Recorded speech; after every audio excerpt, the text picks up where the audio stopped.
60 plus as में होने वाला रोग कैटरेक्ट मोतियाबिंद में व्यक्ति को धुंधला दिखाई देने लगता है एंड धीरे धीरे व्यक्ति अपने देखने की क्षमता को खो देता है। तो हेलो फ्रेंड्स, मैं हूं Sonia Jain. Welcome to our channel healthy उपचार।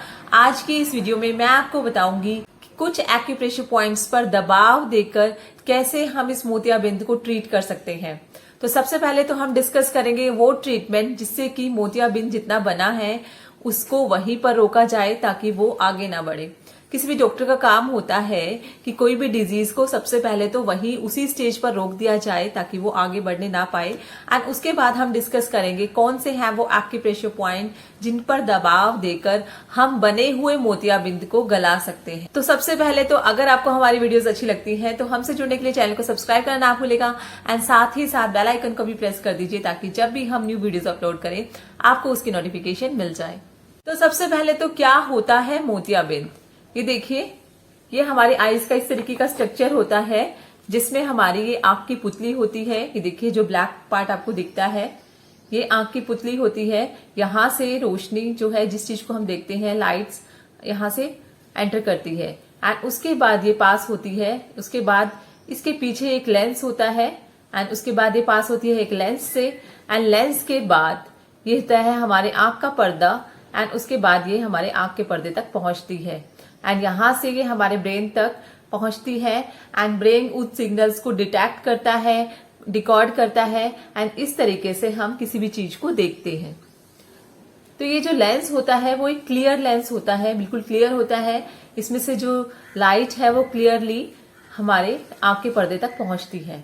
पर जब ये लेंस धुंधला हो जाता है, ओपेक हो जाता है, तब ये जो है इसमें से प्रॉपर लाइट जो है हमारे आंख के पर्दे तक नहीं पहुंच पाती एंड जिसकी वजह से हमें जो है कम दिखाई देने लगता है, धुंधला दिखाई देने लगता है।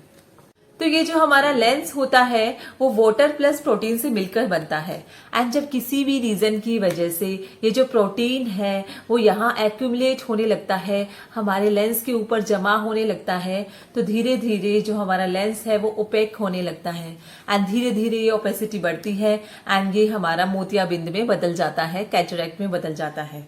तो ये जो लेंस है, ये देखिए मैंने पिक्चर में भी शो किया है, ये जो लेंस है वो पूरी तरह से व्हाइट हो जाता है एंड मोती की जैसे दिखता है, तो इसीलिए हम इसको मोतियाबिंद कहते हैं। धीरे धीरे व्यक्ति अंधेपन की ओर, ब्लाइंडनेस की ओर बढ़ने लगता है। अगर हम इसके सिम्टम्स की बात करें तो ये बिल्कुल पेनलेस होता है, इसमें किसी भी प्रकार का कोई पेन नहीं होता, पर ये धीरे धीरे बढ़ता चला जाता है। व्यक्ति को धुंधला दिखाई देने लगता है। ब्राइट लाइट में जब काफी ज्यादा लाइटिंग होती है तो व्यक्ति को देखने में परेशानी होती है, उसकी आंखें चौंधियाने लगती हैं। इसी के साथ साथ इवन सनलाइट में भी व्यक्ति को परेशानी होने लगती है। शुरुआत में क्या होता है, अर्ली स्टेज में क्या होता है, व्यक्ति की जो पास की नजरें हैं वो काफी अच्छी हो जाती है। बिना चश्मे के व्यक्ति बहुत अच्छे से उसको दिखाई देने लगता है। उसे इस तरीके का एक वरदान जैसे लगता है। उसको लगता है कि उसकी जो विजन है काफी नॉर्मल हो गया है। इसे हम दोबारा दृष्टि पाना कहते हैं। पर ये थोड़े दिन तक ही रहता है, थोड़े दिन के बाद वापस व्यक्ति को कम दिखाई देना शुरू हो जाता है। तो इसे हमें कैटरेक्ट का अर्ली डिटेक्शन मानना चाहिए एंड इसका ट्रीटमेंट शुरू कर देना चाहिए। तो जैसा कि मैंने आपको बताया कि व्यक्ति को ब्राइट लाइट में देखने में परेशानी होने लगती है। ब्राइट लाइट में क्या होता है, जब लाइट बहुत ज्यादा होती है तो हमारे जो आईज का प्यूपिल है, हमारे आंख की जो पुतली है वो सिकुड़ जाती है, जिससे कि लाइट एक नैरो पाथ से हमारी आंख की पुतली में एंटर करती है।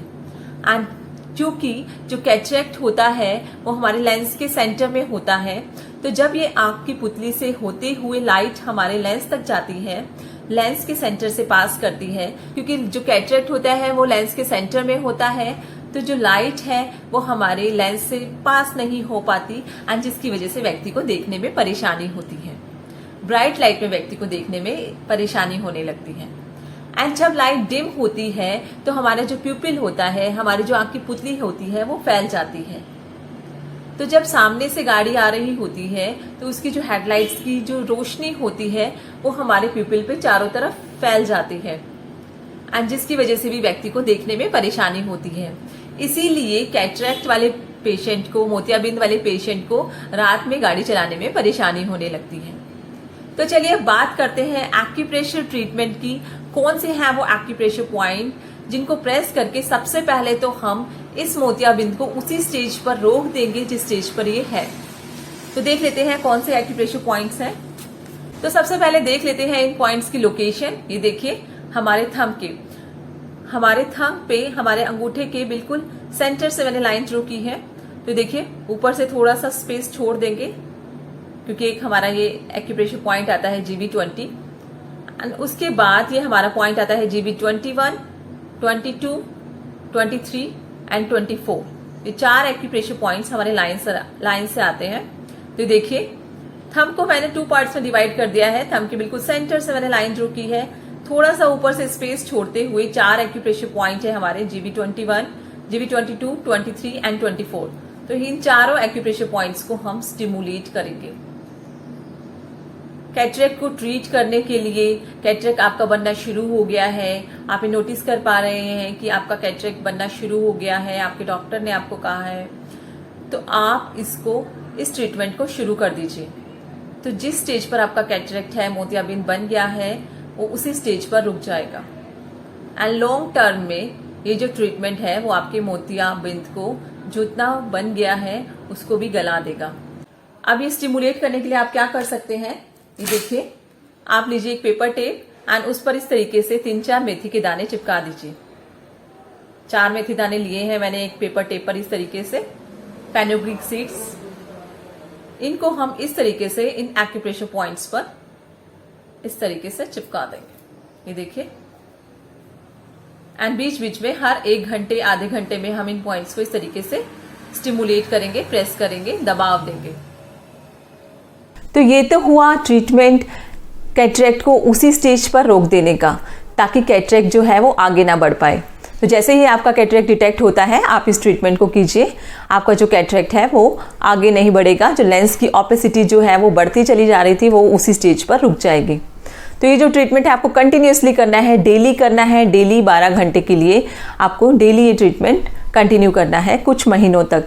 कम से कम 3 से 4 महीने तक आपको ये ट्रीटमेंट जो है वो कंटिन्यू रखना है। तो चलिए ये तो बात हुई कैटरेक्ट को उसी स्टेज पर रोक देने की। एंड अब हम बात करते हैं कि जो बन गया है कैटरेक्ट, जो बन गया है मोतियाबिंद, जो लेंस ओपेक हो गया है, उसको कैसे गलाया जाए। पहले भी मैंने ओल्ड एज में आंखों की देखभाल कैसे की जाए, उनके लिए कौन से एक्यूप्रेशर पॉइंट्स रेगुलरली प्रेस करने चाहिए, इससे पहले भी इसके ऊपर मैंने एक वीडियो बनाई हुई है, उसका लिंक भी मैंने आई बटन में दे दिया है, आप उसको भी चेक कर सकते हैं। तो अगर हम एक्यूप्रेशर की बात करें, TCM की बात करें, तो जब लीवर विंट एंड लीवर फायर ऊपर की ओर बढ़ने लगती है, हमारी आंखों तक पहुंचती है, तो हमारी आंखों में जो है कैटरेक्ट बनने लगता है। जब हमारी बॉडी में ऑक्सीजन कम हो जाता है, कार्बन डाइऑक्साइड बढ़ने लगता है, तो हमारे जो लेंस हैं वो डिजनरेट होने लगते हैं। इसी के साथ साथ जब हमारे लेंस को प्रॉपर न्यूट्रिशन नहीं मिल पाता, हमारे जो एक्विस ह्यूमर होता है वो हमारे लेंस को न्यूट्रिशन प्रोवाइड करता है। तो जब हमारे लेंस को प्रॉपर न्यूट्रिशन नहीं मिल पाता तब भी हमारे जो लेंस हैं वो डिजनरेट होने लगते हैं। तो लेंस के प्रॉपर न्यूट्रिशन के लिए अपनी डाइट में vitamin A, vitamin C, vitamin D युक्त भोजन को शामिल कीजिए। अपनी डाइट में गाजर, हरी सब्जियां, पनीर, दूध इत्यादि को शामिल कीजिए। इसी के साथ हमारे लेंस में सिस्टिल बनता है, जो कि हमारे जो लोकल टिश्यूज़ होते हैं उनकी ऑक्सीडेशन में हेल्प करता है। एंड जैसे जैसे एज बढ़ती है ये जो सिस्टिल कंटेंट जो है वो कम हो जाता है, एंड जिसकी वजह से भी हमारी आइज़ में जो है कैटरेक्ट बनने लगता है। इसी के साथ साथ कुछ ऐसे लोग होते हैं जिनकी आंखों में बार बार इन्फेक्शन होता रहता है, बार बार इन्फ्लेमेशन होती रहती है, कुछ ना कुछ उनको जो आई से रिलेटेड प्रॉब्लम रहती है, जिसकी वजह से वो काफ़ी ज़्यादा आई ड्रॉप्स यूज़ करते हैं, आई मेडिसिन्स यूज़ करते हैं। तो कई बार तो क्या होता है, लोग उनको डॉक्टर की प्रिस्क्रिप्शन की वजह से यूज़ करते हैं, एंड कई बार जब सेम प्रॉब्लम उनको अराइज होती है, दोबारा होती है, तो वो सेम आई ड्रॉप बिना डॉक्टर से पूछे यूज़ करना शुरू कर देते हैं। तो आपकी नॉलेज के लिए बता दूं, बहुत ज़्यादा कॉर्टिकोस्टेरॉइड ड्रग युक्त आई ड्रॉप्स यूज़ करने से, आई ड्रॉप्स डालने से जो हमारी आइज़ में कैटरेक्ट बनने की संभावना जो है बढ़ जाती है। तो जब भी आप कोई भी आई ड्रॉप आप यूज़ कर रहे हैं, सबसे पहले तो आप डॉक्टर की प्रिस्क्रिप्शन से ही उस आई ड्रॉप को, आई मेडिसिन्स को यूज़ कीजिए, एंड जितना टाइम तक डॉक्टर आपको कहता है उतने टाइम के लिए ही आप उन मेडिसिन्स को, उन आई ड्रॉप को यूज़ कीजिए। एंड उसके बाद जब आपकी जो प्रॉब्लम अगर रिजॉल्व नहीं होती है तो दोबारा आप डॉक्टर से कंसल्ट करके ही उस मेडिसिन को कंटिन्यू कीजिए।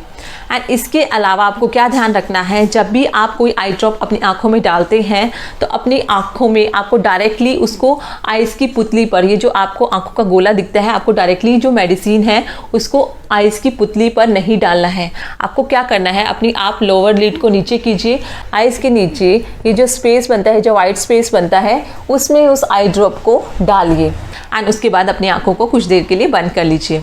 डायरेक्टली आप आई ड्रॉप को इस आँख की पुतली पर मत डालिए, क्योंकि डायरेक्टली आई ड्रॉप्स को आँख की पुतली पर डालने से भी कैटरेक्ट की संभावना जो है बढ़ जाती है। तो इन सब बातों को ध्यान में रखते हुए एंड एक अच्छी हेल्थी डाइट फॉलो करते हुए आपको इन एक्यूप्रेशर पॉइंट्स को प्रेस करना है। तो मैं आपको बताने वाली हूँ 5 एक्यूप्रेशर पॉइंट। तो देख लेते हैं एक एक करके इन पॉइंट्स की लोकेशन। तो सबसे पहले हम आते हैं थंब पर, थंब पाम साइड। तो ये देखिए थंब के सेंटर से मैंने एक लाइन ड्रॉ की है, जो ऑलरेडी मैंने लाइन ड्रॉ की थी। तो ये वाला हिस्सा, इससे हमने थंब को 2 पार्ट्स में डिवाइड कर दिया है। तो ये वाला जो पार्ट है जो हमारे फिंगर्स की तरफ आता है, उसमें आएंगे हमारे 2 पॉइंट। ये देखिए जो सेंटर से लाइन ड्रॉ की थी उसी के साथ में अगर हम एक और लाइन ड्रॉ करें तो उस पर आएंगे हमारे 2 पॉइंट। तो सबसे पहले यहाँ हमारा एक पॉइंट आ जाता है। देखिए जो 4 एक्यूप्रेशर पॉइंट्स मैंने आपको बताए थे वो जहाँ फिनिश होंगे उसके जस्ट नीचे यहाँ पर हमारा एक पॉइंट आ जाता है, point GB14, gall bladder meridian का पॉइंट GB14। एंड उसके बाद उससे थोड़ा सा नीचे हमारा ये पॉइंट आ जाता है, second point UB1, urinary bladder meridian का पॉइंट है ये UB1। तो हम इसको भी स्टिमुलेट करेंगे। एंड उसके बाद हम आ जाएंगे हैंड के बैक साइड इंडेक्स फिंगर, अगर इंडेक्स फिंगर के नेल के कॉर्नर से हम एक लाइन ड्रॉ करें तो इस लाइन पर आएगा हमारा ये पॉइंट। ये जो कॉर्नर है वो हमारा अंगूठे की तरफ है। तो ये इंडेक्स फिंगर का first joint and first joint से थोड़ा सा ऊपर ये हमारा पॉइंट आ जाता है, point LI4, large intestine meridian का पॉइंट है ये। एंड उसके बाद ये देखिए ये हमारी मिडल फिंगर के नेल के बिल्कुल सेंटर से मैंने एक लाइन ड्रॉ की है अप टू रिस्ट लाइन। तो रिस्ट लाइन से 2 पॉइंट हम छोड़ देंगे। देखिए 2 पॉइंट का गैप मैंने छोड़ दिया है। एंड उसके बाद जो हमारा पॉइंट आ जाता है, ये पॉइंट है हमारा next point UB18, urinary bladder meridian का पॉइंट है ये UB18। एंड उसके बाद लास्ट हमारा पॉइंट आता है थंब के बैक साइड। तो ये देखिए थंब के नेल के कॉर्नर से मैंने एक लाइन ड्रॉ की है, ये थंब का फर्स्ट जॉइंट। एंड ये जो कॉर्नर है वो हमारा उंगलियों की तरफ है, फिंगर्स की तरफ है। तो थंब का first joint and first joint से थोड़ा सा ऊपर ये हमारा पॉइंट आ जाता है GB20, गॉल ब्लैडर मेरिडियन का पॉइंट है ये पॉइंट GB20। तो हम इस पॉइंट को भी स्टिमुलेट करेंगे। तो जो मोतियाबिंद बन गया है उसको गलाने के लिए हम इन एक्यूप्रेशर पॉइंट्स को स्टिमुलेट करेंगे। तो सबसे पहले जो मैंने आपको ट्रीटमेंट बताया था उस ट्रीटमेंट के साथ भी आप इस ट्रीटमेंट को कंटिन्यू कर सकते हैं।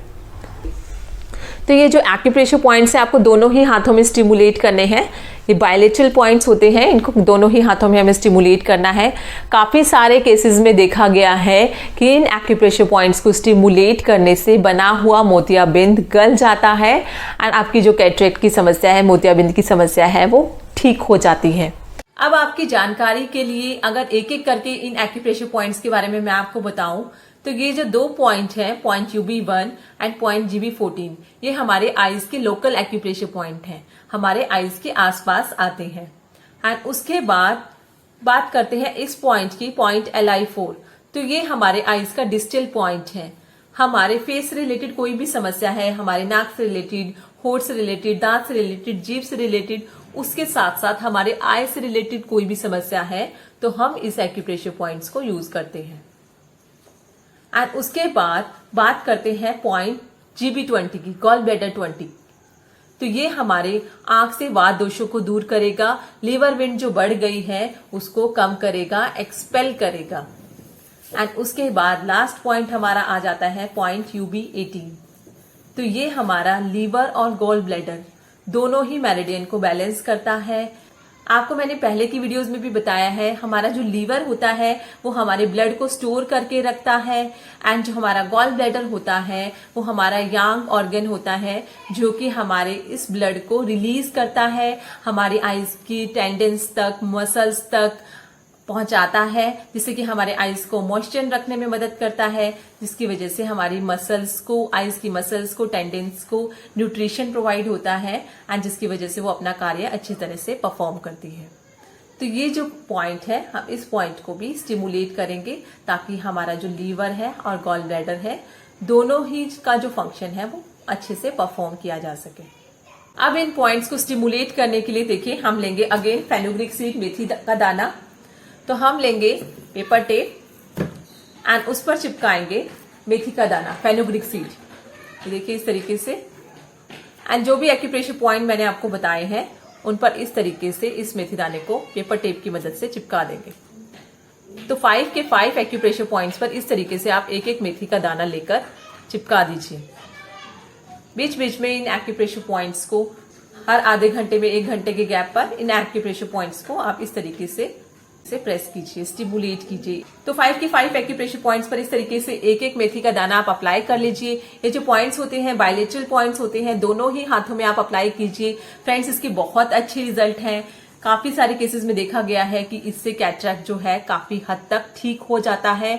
तो इसलिए आप आज से ही इस ट्रीटमेंट को शुरू कर दीजिए। अगर आपका जो कैटरैक्ट बनना शुरू हो गया है तब भी आप इस ट्रीटमेंट को शुरू कर दीजिए, एंड अदरवाइज अगर आपकी एज 60 प्लस है तो भी आप इन ट्रीटमेंट को शुरू कर दीजिए। आप प्रिवेंशन के तौर पर 4 मेथी का दाना यहाँ लगाना शुरू कर दीजिए।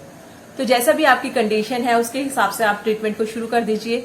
फिर भी आपकी कोई क्वेरी है तो आप नीचे दिए गए कमेंट बॉक्स में हमें कमेंट कर सकते हैं। मैंने डिस्क्रिप्शन बॉक्स में भी अपना नंबर दे दिया है, आप कॉल करके भी बातचीत कर सकते हैं। आपकी कोई भी समस्या है, कोई भी अलग सिम्टम है, उसके बारे में आप पूछ सकते हैं।